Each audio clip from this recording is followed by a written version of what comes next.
How's it going, everyone? In today's video, I'll show you on how you can use fuzzy skin in Anycubic Slicer. So first things first, I'm going to add a simple shape just to go ahead and show you the example of fuzzy skin.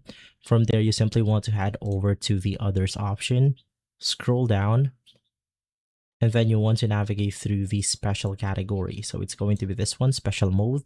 You have the fuzzy skin option, and here I'm going to click all walls, and I'm just going to set it at default, basically 0.8 and 0.3. So if we click on the slice plate option, it will now have this texture right here. And of course, you can adjust this the way you want to. So let's increase the thickness by this millimeter right here. Click slice plate once more.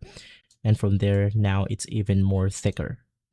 And so guys, if this video has been helpful, leave a like, subscribe, and follow us for more videos like this.